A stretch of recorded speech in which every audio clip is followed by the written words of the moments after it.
Today, we are pulling back the curtain on something called neuromarketing.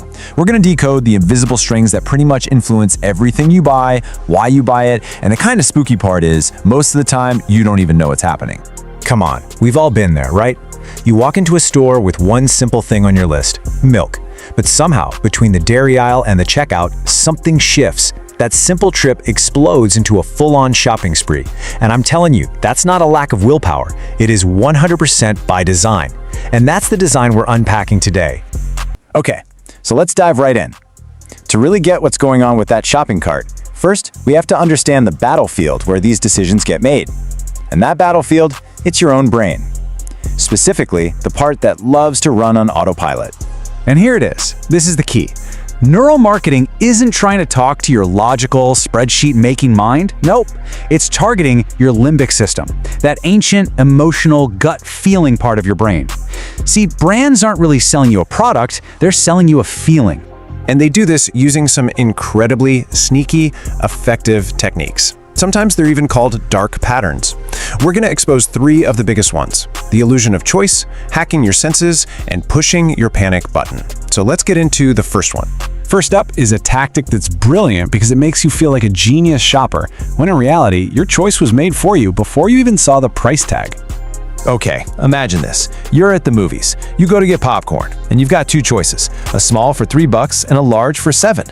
That's a pretty big jump, right? $4. So for most of us, the small seems like the logical, smart choice. Simple decision. But then they add a third option, a medium for $6.50. Now watch what happens in your brain. All of a sudden, that large popcorn for $7, which looked super expensive a second ago, now seems like an unbelievable bargain. It's only 50 cents more than the medium.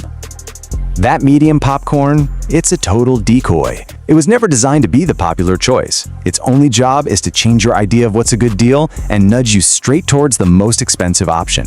And your brain gets a little rush thinking it found a clever deal, even though that deal was totally manufactured. But, it's not just about tricking your logical brain. This next technique goes way deeper. We're talking about hacking your most basic biological responses through your senses. Have you ever stopped to wonder why pretty much every fast food logo is red and yellow? It is absolutely not an accident. Red is a color that literally triggers a sense of urgency and can physically speed up your heart rate. And yellow? Well, our brains connect yellow with happiness, and most importantly, it's a huge trigger for hunger. So yeah, these aren't just design choices, they're subconscious commands. When you see red and yellow together, it's like a direct message to your brain that says, stop, eat, now. It's basically a biological shortcut straight to your wallet. And it's not just your eyes. Think about the music in high-end stores. It's always slow, kind of chill.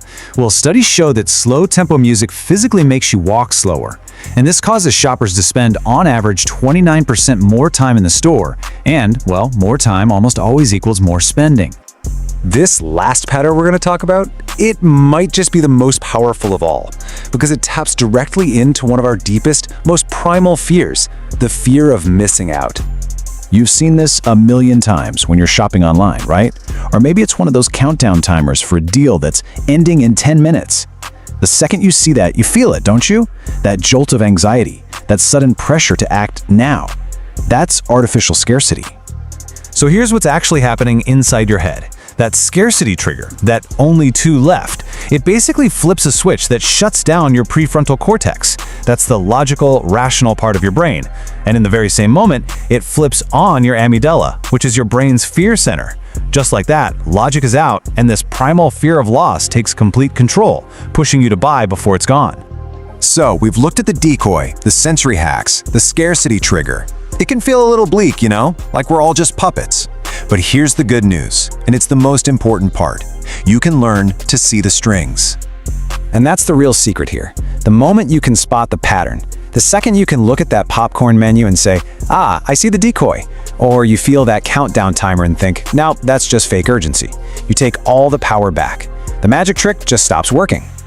Look, the goal here isn't to say that all marketing is evil. It's a tool. The real danger isn't the tool. It's being an unaware consumer. Because let's face it, being unaware can get really, really expensive. So I'll leave you with this one question. The next time you feel that powerful, irresistible urge to hit buy now, just pause for 1 second and ask yourself, who's actually making this choice? Is it me, or is it the ancient emotional part of my brain that just got played?